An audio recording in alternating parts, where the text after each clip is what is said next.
할렐루야. 아멘. 우리가 이제 오늘 고난 주간에 십자가에 대한 그 말씀을 함께 나누면서 은혜 나누기를 바랍니다. 아멘. 현재 미국에서 이제 가장 그 큰 교회가 그 레이크우드 교회라는 그 교회입니다. 그래서 미국 텍사스 휴스턴에 있는 그 교회인데 거기는 이제 그 NBA 농구팀 그 구장을 사가지고 거기를 그냥 다 의자를 놔서 한 18,000석이 된대요. 그리고 이제 출석 인원은 대충 한 45,000명 이렇게 된다 그러는데 그 교회 이름보다 더 유명한 건 거기 담임 목사님 탓에는 더 유명해요. 그 긍정의 힘이라는 책을 쓴 그 조엘 오스틴 목사님인데 그 TV 방송에서도 이렇게 설교하는 거 저도 이제 여러 번 봤어요. 근데 아주 잘생기시고 이렇게 아주 그냥 양복도 깔끔하시고 아주 뭐 이렇게 잘 웃는 얼굴이죠. 그리고 이렇게 여기로 왔다 갔다 하면서 이렇게 아주 너무 자연스럽게 설계하셔가지고 저도 한번 따라 해보려고 이렇게 해봤는데 저랑은 안 맞는 것 같더라고요. 그래서 그 목사님한테는 어울리는데 이제 자기 생긴 대로 살아야 되겠다 이렇게 이제 하고 그냥 이렇게 하고 있습니다. 근데 그 목사님 이제 설교를 이렇게 가만히 들어보면은 참 듣기도 좋고 가장 대중적인 목사님인데 제가 가만히 듣다가 굉장히 중요한 게 뭐가 한 게 빠진 것 같다는 생각을 제가 했어요. 너무 아주 그냥 뭐 뛰어나시죠. 이렇게 전달력이라든지 뭐 대중을 사로잡는 능력이야 뭐 그분을 따라갈 자가 없을 거라고 생각을 하는데 정말 중요한 복음의 핵심이 좀 빠진 게 아닌가 하는 점이 있습니다. 그게 바로 저는 십자가가 별로 없다라는 생각이 들었어요. 목사님 가끔 성경을 인용하긴 하세요. 인용하는데 거기 십자가 다 빼도 그냥 다 얘기돼요. 아무 그 설교에 문제가 없는 거예요. 그래서 가장 핵심에 이제 십자가가 있어야 되고 그게 이제 구속사적 관점이라고 이제 신학에서는 얘기하는데 그게 없고 어떻게 보면은 잘못하면은 그냥 처세술 혹은 성공학 강의가 될 수도 있지 않을까 그렇게 이제 그런 생각을 해봤습니다. 그래서 요즘에 이제 우리 한국교회 같은 데서도 잘못하면 교회에서 하는 프로그램이라든지 신학 강좌에 십자가가 빠질 수가 있어요. 그래서 뭐 요즘에 이제 사람들한테 좀 대중적으로 많이 이렇게 호응을 받는 게 이제 심리학적인 거, 또 이제 상담학 뭐 이런 게 굉장히 인기가 많습니다. 그래서 이제 신학 쪽에도 그러니까 저는 조직 신학 이런 걸 전공했는데 별로 인기가 없어요. 이런 거는 좀 인기가 없고 오히려 성서 신학도 중심이 되는데 그것도 별로 인기가 없고 전부 다 상담학을 하는 거예요. 지금 거기는 막 이제 학생들이 넘쳐나고 학생들이 넘쳐나니까 교수도 더 뽑아야 돼요. 그래서 상담학으로 다 몰리는데 물론 상담학 중요하죠. 근데 그러나 그 상담이나 심리학에 너무 의존하다 보면 어떻게 보면은 무분별한 자아 긍정이 될 수 있습니다. 기독교의 핵심은 무분별한 자아 긍정이 아니라 어떻게 보면은 자아의 부정입니다. 자아의 부정입니다. 어떨 때 긍정이 되냐면 우리가 예수 안에서 다시 거듭난 자아를 긍정하는 겁니다. 그냥 지금 현재 죄악된 자아를 긍정하면 그거는 기독교 복음과 완전히 동떨어지고 반대된 것입니다. 그래서 우리가 신념과 신앙을 구별해야 된다고 하잖아요. 그래서 신념이라는 것은 내 자아가 살아나는 것이고 신앙이라는 것은 내 자아가 죽는 것입니다. 그리고 신념이라는 것은 내 뜻대로 사는 것이고 신앙은 주님 뜻대로 사는 것이고 그리고 신념은 내 욕망 정욕에 따라 사는 것이고 신앙은 예수 생명으로 사는 것입니다. 그래서 이제 전혀 반대고 우리의 자아는 그냥 긍정되면 안 되고요. 자아는 십자가에서 부정돼야 되고 예수 생명으로 다시 태어날 때 내게 능력 주시는 자 예수 그리스도 안에서 내가 뭐든지 할 수 있다. 이런 긍정이 돼야 됩니다. 그래서 사도 바울의 고백처럼 우리 갈라디아서 2장 20절에서 뇌 제약된 자아가 십자가에서 죽고 예수로 다시 태어나는 그런 자아가 되어야 될 줄로 믿습니다. 그래서 오늘 십자가를 통해서 이제 우리 그런 말씀을 이제 함께 나누려고 하는데 우리 기독교 신앙에 있어서 가장 큰 기둥이 두 개가 뭐냐면은 십자가와 부활입니다. 그래서 기독교를 십자가의 종교라고 얘기하기도 하고 또 이제 부활의 종교라고 하기도 해요. 근데 이제 저는 십자가 부활을 생각할 때 마트에 가면 1+1이라는 거 있잖아요. 뭐 우유 하나 사면 이렇게 테이핑 해가지고 하나 다시 딸려오는 그런 게 있어요. 저는 어떻게 보면 십자가와 부활이 이렇게 그 1+1처럼 붙어 있는 거라고 생각을 합니다. 이게 떨어지면 안 돼요. 십자가와 부활은 함께 가야 되는 것이고, 근데 중요한 거는 순서가 중요합니다. 십자가가 먼저 있고 그 다음에 반드시 부활이 있는 것입니다. 십자가를 통해서 부활로 나아가는 게 기독교 복음의 핵심입니다. 그래서 많은 사람들이 부활의 영광에는 동참하려고 그러는데 십자가의 고난에는 동참하지 않으려고 그래요. 이거는 복음이 아닙니다. 복음은 항상 고난의 십자가를 통해서 로마서 8장 18절 말씀처럼 현재의 고난은 장차 있을 영광과 비교할 수 없다 그랬습니다. 그래서 십자가가 고난이고 또 힘든 일이지만 그것을 통해서 하나님께서 우리를 하나님의 사람으로 빚어주시고 또 하나님만 의지하는 믿음의 사람, 승리의 사람들로 만들어주실 줄 믿습니다. 그래서 이제 십자가의 고난은 정말 싫은 거죠. 그런데 우리가 복음의 십자가가 아니더라도 예수를 떠나 산다 그래서 항상 해피한 게 아니에요. 거기에도 다 생로병사가 있습니다. 근데 그거는 무의미한 고난이 될 수 있습니다. 우리가 어차피 인생은 생로병사가 다 있거든요. 예수 믿고 안 믿건 간에. 그렇다고 한다면 우리가 말씀을 쫓아 사는 그 십자가의 고난, 그 고난을 가게 되면 하나님께서 약속하잖아요. 그 고난과 비교할 수 없는 우리가 부활의 영광을 주신다고 분명히 약속하셨습니다. 하나님은 신실하신 하나님이고 전능하신 하나님이기 때문에 그 약속이 반드시 우리 삶 가운데 이루어질 줄 믿습니다.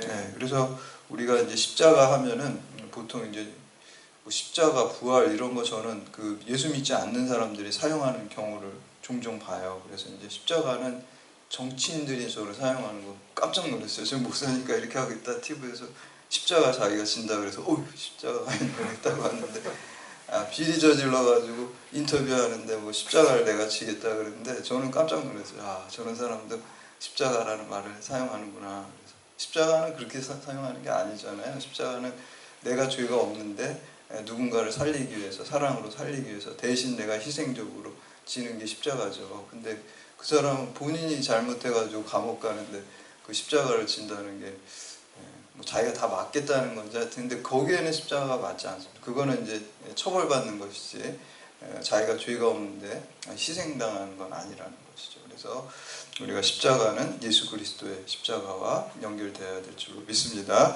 첫 번째 이 십자가는요 구원의 능력입니다. 그래서 구원이라는 것은 우리가 멸망할 수밖에 없는 자가 그 십자가를 통해서 영원한 생명을 얻는 거예요. 구원이라는 게 이제 건짐을 받는다는 뜻이거든요, 사실은. 그래서 구원이라는 뜻이 이제 우리가 쉽게 비유를 들면 늪 같은 데 빠져 있으면 스스로 나올 수가 없잖아요. 늪에 빠진 사람은요, 같이 늪에 빠진 사람은 서로 못 구해줘요. 허우적 거릴수록 더 들어가요. 늪에서 우리를 건져줄 수 있는 사람은 늪 밖에 있는 사람이 건져줄 수 있어요. 그래서 자력 구원이 안 된다는 거예요, 인간은. 우린 다 늪에 빠져 있는 존재와 같아요. 그래서 죄가 없으신 예수 그리스도가 우리 늪 밖에서 죄가 없으신 분이 우리를 십자가의 그 막대기를 이렇게 우리한테 건너주셔서 우리가 그 십자가를 붙들 때 그 십자가를 붙들고 예수님이 이렇게 당겨주셔야지 우리가 구원 받는 겁니다. 그래서 구원이라는 단어 자체에 우리는 다른 종교에서는 대부분 자력구원을 얘기를 많이 해요. 본인이 많이 선행하고 본인이 어떻게 해가지고 구원받는데 기독교는 그렇지 않습니다. 타력구원이에요. 십자가의 은혜로 구원받는 거예요. 구원이라는 뜻이 그래요. 늪에 같이 빠진 사람이 어떻게 구해줘요? 늪 밖에 있으신 분이 우리를 건져주실 수 있는 것을 믿으시기를 바랍니다. 그래서 어떤 한 소년이 있었어요. 이 소년이 하루는 이제 장난감을 가지고 이렇게 그 범선을 장난감 가게를 지나가다 이렇게 중세 범선이 멋있잖아요. 그걸 이렇게 보고 너무 반했어요. 가격을 물어보니까 너무 비싼 거예요. 그래서 저걸 내가 살 수는 없고 어떤 책 같은 걸 보고 재료를 좀 줍기도 하고 사기도 해가지고 내가 만들어야 되겠다. 돈이 없으니까. 그래서 이제 맨날 그런 거 책도 보고 참고를 해서 본인이 막 손수 만들었어요. 중세 범선을. 그러니까 더 애착이가 좋겠죠. 그래서 너무 멋있다. 그래서 이걸 한번 강에다가 한번 띄워봐야 되겠다. 그래서 갖고서 강에 나갔어요. 근데 강에 나가는데 이게 이렇게 잘 가다가 물살이 세지면서 그 범선이 확 저쪽으로 가버린 거예요. 따라가도 그걸 놓쳐가지고 잃어버린 거예요, 범선. 너무 이제 좌절하고 실망하고 이렇게 있는데 어느 날 어떤 그 중고 물품을 파는 상점에 가다 보니까 그 진열장에 자기가 만든 그 범선이 중세 범선이 거기 딱 있는 거예요. 그래서 이제 확인해 보려고 들어가 보니까 거기가 자기 이니셜도 이렇게 해놓은 걸 이렇게 보니까 거기 그대로 있는 게 자기가 만든 게 맞는 거예요. 그래서 얘기를 했어요. 주인 아저씨한테 이래서 이렇게 됐다 하니까 주인 아저씨가 사정은 딱한데 나도 이걸 누가 팔아가지고 산 거기 때문에 그냥 줄 수는 없다. 그러니까 이 가격을 돈을 갖고 와야지 이걸 내가 내줄 수 있다. 이렇게 이제 얘기를 했어요. 그래서 하는 수 없이 이 소년이 집에 가가지고 저금통을 깨가지고 돈을 갖고 와서 그거를 사온 거예요. 그러면서 그 범선을 끌어안고 야 너는 2번이나 내 거다. 한 번은 내가 만들어서 내 거고 한 번은 내가 돈을 주고 값을 치르고 샀기 때문에 내 거다. 이렇게 끌어안았다. 여러분 우리 하나님이 우리를 보실 때도 그럽니다. 우리가 하나님께서 우리를 만드셨기 때문에 우리는 하나님의 것이고요. 우리를 십자가에서 죄값을 치르시고 다시 우리를 사셨기 때문에 우리가 하나님 것인 줄 믿으시기를 바랍니다. 네, 그래서 제가 예전에 사역하던 그 교회에 그 룸살롱 상무님이 계셨어요. 이분이 이제 근데 한 50대 초반 정도 돼가지고 폐암 말기가 돼서 교회에 처음 나왔어요. 이제 일을 할 수 이제 사형 선고를 받은 거예요. 이제 몇 개월 안 남았다 그래서 교회를 다니려고 동네에 있는 교회를 이제 제가 있었던 교회 이분이 나오셨어요. 그래서 예수 한 번도 안 믿었대요. 그래서 이제 그분이 이제 우리가 열심히 이제 교육하고 또 예배드리고 기도해주고 또 교인들이 뭐 중보기도 할 때마다 1번으로 그분 기도를 그냥 맨날 병 낫게 해달라고 기적이 있게 해달라고 이렇게 이제 기도를 했어요. 근데 이분이 이제 아침에 제가 출근하면 제일 먼저 이분이 와요. 교회에 아주 출근해요. 그분도. 그래서 뭐냐면 교회 전도지 달라는 거예요.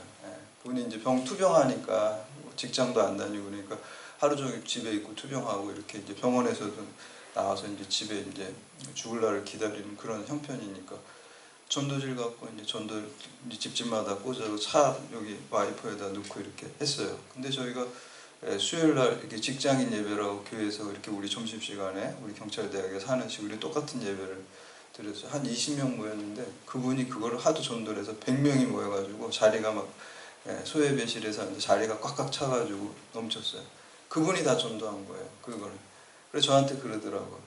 목사님 그 사람 모으는데 찌라시가 최고예요. 그러더라고요. 그래서 옛날에 자기가 술 먹고 죄 지으라고 그 찌라시 뿌렸는데 이제는 예수 믿고 구원받으라고 자기가 찌라시 전도지 돌린다고 그렇게 하는 거예요. 그래서 이제 그렇게 우리가 기도를 열심히 했는데 돌아가셨어요. 그래도 이제 낫지 못하고. 근데 이제 그래도 병원에서 얘기했던 것보다 1년을 더 사셨어요. 1년 동안 뭐 예배 한 번도 안 빠지시고 열심히 다 나오시고. 그러면서 제가 이제 인종 예배 이렇게 갔는데 그분이 이제 저한테 이제 마지막 그 말씀을 이제 하시는데 이제 그분이 저한테 유언이죠. 목사님 제 인생 가운데 제일 행복한 때는 제가 이 병 투병하는 그 1년이었습니다. 왜냐하면 나를 구원하신 십자가 때문입니다. 그게 그분의 유언이었어요. 그분은 이제 밤에도 잠 안 오고 그러면 밖에 막 나가서 십자가 보면서 돌아다니는데요. 십자가 많잖아요. 우리. 그러면 그렇게 그냥 기쁘고 교회 올 때도 멀리서 우리 교회 십자가 보면 그렇게 마음이 기쁘대요. 그 십자가가 있기 때문에 그 투병한 그 생활이 가장 행복했다라고 얘기를 했습니다. 그래서 십자가는 구원의 능력입니다. 두 번째는 십자가는 최고의 사랑입니다. 남을 위해서 대신 죽은 것보다 큰 사랑이 없다 그랬어요. 주님께서 우리를 위해서 대신 죽으셨습니다. 그래서 우리 그 사랑을 우리 아가페 사랑이라고 그래요. 다른 사랑들은 이해관계가 있고 감정적이고 기복이 있지만 아가페 사랑은 하나님께서 우리를 사랑하시기로 결단하시고 의지를 가지고 그 사랑을 끝까지 이행하시고 죽기까지 우리를 사랑하시는 가장 큰 사랑입니다. 그래서 우리 기독교는 사랑의 종교잖아요. 예수교는 사랑교입니다. 십자가의 종교입니다. 그래서 우리가 그 사랑을 받아서 하나님 사랑, 이웃 사랑 이렇게 수직과 수평이 되어서 그 사랑을 전달하는 그러한 유통하는 사람들, 흘려보내는 사람들이 돼야 될 줄로 믿습니다. 그러니까 사랑의 우리는 생산자가 아니에요. 우리는 유통업자입니다. 사랑의 생산자는 주님이십니다. 우리 안에서 나온 사랑은 이해관계에 따라서 변질되고 변화되고 금세 또 배신하고 그런 사랑이에요. 의리도 없어요. 근데 주님께서 부어주시는 그 아가페의 사랑, 최고의 사랑은 변함없으신 우리를 살리시는 사랑인 줄로 믿습니다. 그래서 우리가 그 사랑을 십자가를 통해서 우리가 받아야 돼요. 그 사랑을 많이 받아야 돼요. 받는 목적은 그냥 나 잘 먹고 잘 살려고 하는 게 아니라 이 흘려보내서 열방으로 그 사랑이 퍼지게 하고 그 다른 사람을 살리게 하기 위해서 그 사랑을 받는 거예요. 그래서 우리는 그 예수 그리스도 십자가 사랑의 쿠팡 직원이라고 생각하시면 됩니다. 택배하는 사람이구나 나는. 예수님의 사랑 받아가지고 전달하는. 내가 만드는 사랑이 나한테 만든 사랑은 별로 좋지가 않아요. 상품. 근데 이제 우리 주님이 주신 그 아가페 십자가의 사랑을 받아서 흘려보내는 여러분들 다 되시기를 주님의 이름으로 축복합니다. 아멘. 마지막으로 세 번째, 십자가는 사명입니다. 우리가 교회에서 십자가를 볼 때마다 사명을 깨달아야 되는 것입니다. 그래서 갈라디아서 2장 20절에 사도 바울은 내가 그리스도와 함께 십자가에 못 박혔나니 그런즉 이제 내가 산 것이 아니요 내 안에 그리스도께서 사시는 것이라. 십자가를 통해서 본인의 사명을 깨달았어요. 우리 6.25 전쟁 때 특별히 이제 일사 후퇴 때 그 만삭이 된 그 산모가 있었어요. 실제로 있었던 이야기라. 그래서 그 산모가 그 아이를 이제 낳을 때가 다 됐는데 자기 혼자 있고 그래서 이제 친척 집으로 가서 아이를 낳으려고 이렇게 혼자 내려가고 있는데 갑자기 진통이 오는 거예요. 진통이 와서 이제 추우니까 그때 1월 달이고 그래서 다리 밑에 이렇게 내려가서 혼자 아이를 낳았어요. 아이를 낳고 아이가 이제 얼어 죽을 수 있으니까 본인 옷을 다 벗어가지고 아이를 똘똘똘똘 이렇게 말아줬어요. 그런데 얼마 안 있다가 이제 미군 장교가 그 다리 위를 지나가다가 휘발유가 떨어져서 차가 멈췄어요. 그래서 이제 본부에다가 무전을 해가지고 이제 여기 위치를 알려주고 이제 지원 부대를 휘발유 갖고 이제 하라고 이렇게 해놓은 다음에 기다리고 있었는데 어디서 애기 울음소리가 나는 거예요. 그래서 그 아기 울음소리를 따라서 가봤는데 깜짝 놀랐어요. 거기 이제 아이가 그 옷에 칭칭 쌓여 있고 그 아이를 낳은 그 산모는 실오라기 걸치지 않고 빨개 벗고 거기서 죽어 있었어요. 얼어 죽은 거예요. 그러니까 아이를 살리기 위해서 자기 옷을 다 속옷까지 벗어가지고 다 이렇게 싸맨 다음에 아이는 살리고 본인은 죽었어요. 그래서 이제 이 미군 장교가 그 어머니를 잘 이렇게 묻어주고 무덤처럼 이렇게 잘 묻어주고 그리고 이제 그 아이를 데리고 왔어요. 그러면서 이제 이분이 크리스찬이라서 내가 여기 차가 기름이 떨어지고 여기서 이렇게 아이를 만나게 된 게 하나님 뜻인가 보다. 이 아이를 잘 기르려는 하나님 뜻인가 보다. 그래서 그 아이를 데리고 이제 전쟁이 끝나서 미국으로 데려가고 그리고 이제 양자로 삼았어요. 그러고 나서 이제 뭐 초등학교, 중학교, 고등학교, 대학교까지 다 졸업하고 취직을 했어요. 그래서 이제 출생의 비밀을 얘기를 해줬어요. 그 아들을 이제 다 컸으니까. 사실은 내가 이제 이러이러해서 너를 이렇게 이제 데리고 오게 됐다. 이렇게 얘기하니까 그 아들이 이제 눈물을 철철 흘리면서 아버지 이제 크리스마스 휴가 되면은 그 한국에 한번 가보자고. 거기 어머니 묻어준 데 가보고 싶다고. 그래서 이제 그렇게 크리스마스 휴가를 얻어서 이제 갔어요. 그 아들이 그 무덤 앞에서 펑펑 울면서 그렇게 어머니 얼마나 추우셨어요. 어머니 얼마나 추우셨어요. 저를 살리시려고 얼마나 추우셨어요. 그래서 본인 옷을 벗어서 거기 다 덮어주면서 어머니 그 사랑을 제가 이제는 헐벗고 굶주린 사람들에서 널리 전하는 사람이 되겠습니다. 이렇게 이제 다짐을 했다는 거예요.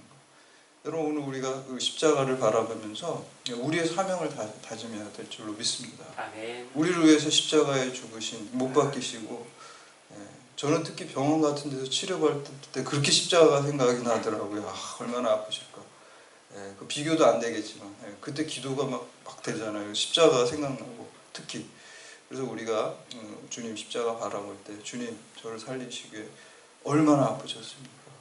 그 사랑을 제가 이제 널리 전하는 사람으로 살겠습니다 하는 그 사명을 잘 다지시는 여러분 되시고 그 사랑을 받아서 여러분 널리 믿지 않는 사람들에게 주의 사랑을 모르고 죽어져가는 사람들에게 사랑을 흘려보내는 사랑의 통로, 축복의 통로, 또 생명의 통로가 다 되시기를 주님의 이름으로 축원합니다. 아멘.